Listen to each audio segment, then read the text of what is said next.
Alright boys, welcome back to BettMMA, the best ASMR on MMA YouTube. Before we jump into this, I want to give a big thanks to everybody who's been watching the channel, supporting the channel. I sincerely appreciate all the support. You guys are the #1 trendsetters on MMA YouTube as we usher in this new era of BettMMA.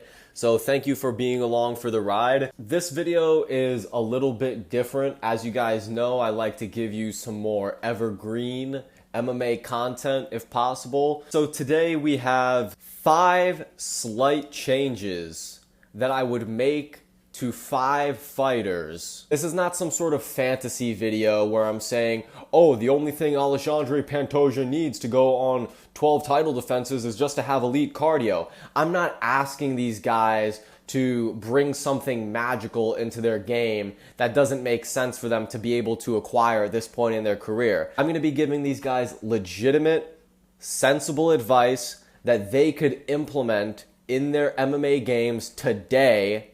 And if they are to implement these changes, these fighters will be title contenders. So without further ado, we're going to jump right into it. Joe Pyfer needs to go to Holland. Now, what do I mean here?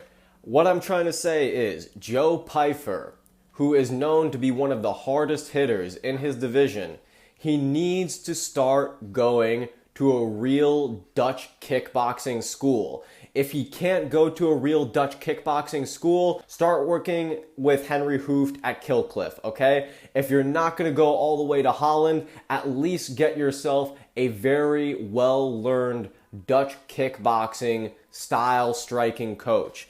Joe Pyfer, as he exemplified in his fight with Jack Hermansson, he headhunts too much.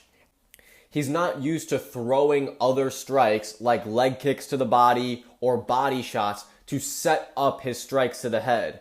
Now, as I mentioned in my recent UFC Fight Night recap video with Michael Figlak, too often you'll have these hard-hitting punchers like Joe Pyfer, Michael Figlak, Abdul Razak Al Hassan. They know that they have this one-punch knockout power, and as a result of it, they focus their hands far too much on headhunting.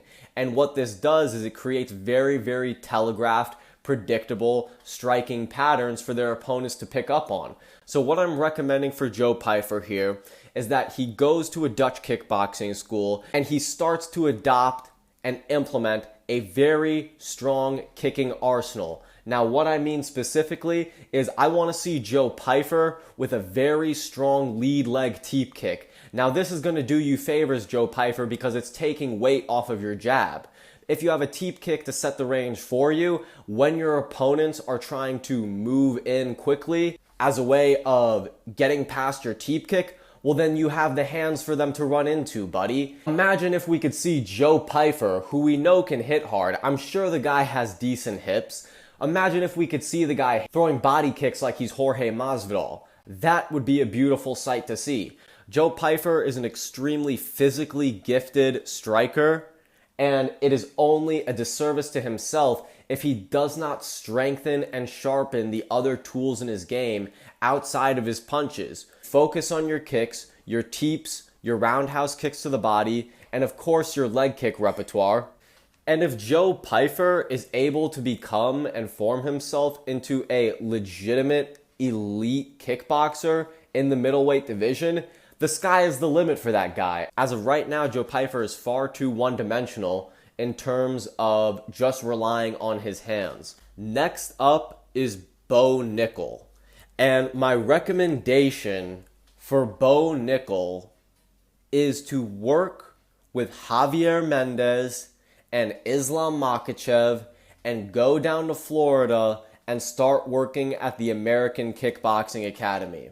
I highly doubt that this will happen because Bo Nickal has this big chip on his shoulder when it comes to proving that American wrestling is superior to Dagestani wrestling. But then he himself even brings up in the conversation of, oh, well, in MMA, the Dagestanis and the Sambo guys, yeah, they might have an advantage over the wrestlers, but in pure wrestling, the top American wrestlers will do better. So at the end of the day, Bo Nickal really just needs to swallow his pride, let go of his ego, go down to AKA, and start learning from Javier Mendez and the Dagestani gang down there. Because if there's one thing that they know how to do down there is turn basic grappling fighters into world champions. Now, Bo Nickal, that's what you are, buddy. You're not a Golden Gloves boxer. You're not a kickboxer. You're a wrestler who is learning the fundamentals of striking. And if you make your fundamentals strong enough, as seen with Khabib Nurmagomedov, Islam Makhachev, that will be enough for you to get wins at the highest level in MMA if you strengthen your fundamentals. So I'm asking Bo Nickal to go down to AKA, start working with Javier Mendez, because they will start to round out his MMA game. The problem with Bo Nickal right now is not his individual skills in terms of striking, wrestling, ground and pound, and submissions. His problem is that he doesn't know how to mix it all together swiftly and fluidly throughout the fight. And at AKA, they're going to help him working with some higher level talent than what Bo Nickal is seeing in the Penn State wrestling room. I think it's great that he goes back to Penn State to sharpen up his wrestling. You're going to get the cream of the crop in terms of American wrestlers at Penn State, but they're not going to be teaching you helpful things for your upcoming MMA fight. He needs to go to an actual MMA gym with a real seasoned head coach like Javier Mendez. Javier Mendez will keep Bo Nickal on the right track. He sees people pulling Bo Nickal in too many directions. He'll say, Bo, you don't got to do all that. Just stick to this plan and you'll be able to get it done. And that is what Bo Nickal needs if we actually want to see him skyrocket up into the middleweight rankings and fulfill his potential that we all see him having.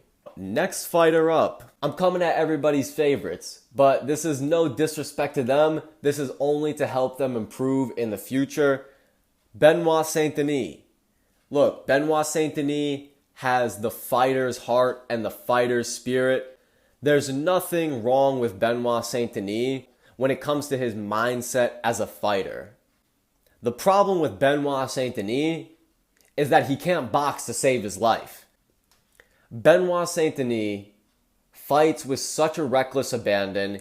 He needs to go to a legitimate boxing gym, not a kickboxing gym, an actual boxing gym where they're going to teach him how to keep his head off the center line, how to roll with shots, how to avoid shots when you're moving in with your footwork, and more importantly, what shots to throw after your opponent tries to hit you.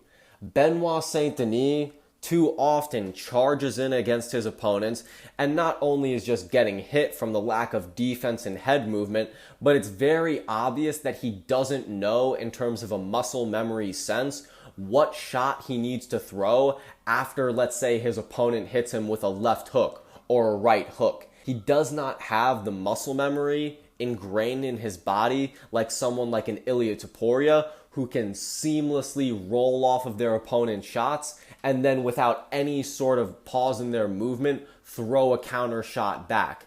This is the sort of technique that Benoit Saint-Denis needs to implement into his game plan, and it will extend his UFC career years, because Benoit Saint-Denis is going to have to retire very, very early if he continues getting the damage that he's received in his past few fights. We all saw what happened to him when he faced a legitimate fighter like Dustin Poirier. He got slept bad. So I recommend Benoit Saint-Denis takes off a very long amount of time because the guy is still young. If he can take a year to 2 years off purely working on his boxing technique, transforming his game and becoming a far more crisp striker, it will do him so much favors when it comes to his next time in the octagon, and he's getting himself in these wars. Now he can actually equip himself with the know-how to avoid these shots and to punish his opponents for countering him when he comes in with that pressure.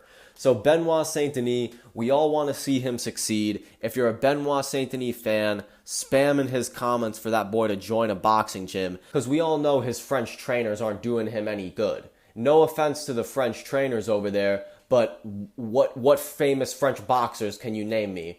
What famous French boxing gym can you name me? So Benoit Saint-Denis needs to come here to America, link up with one of the hundreds of decorated boxing coaches that we have down here, and actually start taking his fighting style seriously. Because if he's walking in to the fights with the heart that he has, and he's not equipping himself with the proper technique, you can only blame his coaches by letting him walk in the cage with such a mentality and a lack of technique to back it up. He needs to learn how to dodge and throw with technique when he gets tired. Because after the third round, I lose all faith in Benoit Saint-Denis because technique goes out the window with him. Now, the number 4 fighter on this list. I believe this fighter is already on the come up, and I think that they will see some good ranked matchups in the near future. But Joaquin Buckley has the chance to be a top 5 UFC welterweight, if not a title contending UFC welterweight fighter, if he implements this one thing, a solid ass double leg takedown. We all know that Joaquin Buckley can hit hard. We know that he kicks hard. In his Vicente Luque fight, I was having a Shia LaBeouf standing ovation moment for him, watching him cut angles, combination off on Luque, then circle off on the fence and retake the center, cut another angle, tee off on Luque, and repeat the process. The way that Eric Nicksick and Dewey Cooper have been able to teach Joaquin Buckley to cut angles, to set up his combinations, and then even more beautifully use his footwork to avoid his opponent's combinations, and then retake the center of the octagon to keep control of the fight. It's seriously a beautiful transformation from the Joaquin Buckley that we were introduced to when Joaquin Buckley came into the UFC and fought Kevin Holland, for example. Joaquin Buckley has really shown that he does have the mind to learn new skills. And if you notice here, I'm only bringing up young fighters that still have room to grow. Just think about it and let it marinate on you.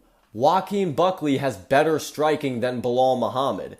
If Joaquin is just able to work on his wrestling and implement wrestling of his own, he'll be faced up with these guys in no time, and he'll put the hands on Belal. He's 29 years old. We saw him level up in his last fight against Luque, so I want to see him level up again. Recognize that, you're in the welterweight division. This is where we wrestle. Implement that double leg takedown, and you'll see Joaquin Buckley as a serious force in the UFC welterweight rankings. Last fighter on this list. There isn't really much of a coaching change that I want to make in this situation, but more of a career management change. And this is referring to Jailton Almeida. We saw him get sunned by Curtis Blades, which was both hilarious and satisfying to see Jailton Almeida finally see his fate at heavyweight. If we've learned anything from Jailton Almeida's career already, it's the fact that this guy is a big weight bully and he's looking to out-grapple you, and he has no business standing up on the feet. So if Jailton Almeida and his team are smart, they would say, look, you're only a 235-pound heavyweight. Let's have you cut down to light heavyweight where you can rebulk back up to somewhere around 220, 225 easily, and you'll still be a shredded, huge light heavyweight. And who is the champion at light heavyweight right now? A Glory kickboxer. So even though Jailton Almeida is extremely one-dimensional himself, he would ragdoll Alex Bejeda if it ever came to them being in the same octagon together. So it's only a few matchups that Jailton Almeida would need to have, given his reputation at heavyweight. He would maybe need 1 or 2 fights here at light heavyweight, but who are you going to have to beat? Khalil Roundtree? Anthony Smith? Bogdan Gushkov? I see Prohajka, Magomed, and Jan Blachowicz giving Jailton Almeida some very tough fights. I think that Jailton Almeida could surprise some people if we put him in a matchup against somebody like, let's say, Jamal Hill or Nikita Krylov or Johnny Walker or Khalil Roundtree. So these are the 5 changes that I would make to these 5 fighters' UFC careers. If you guys agree or disagree, let me know in the comments down below. BettMMA, always giving you the better MMA takes. Like, comment, subscribe.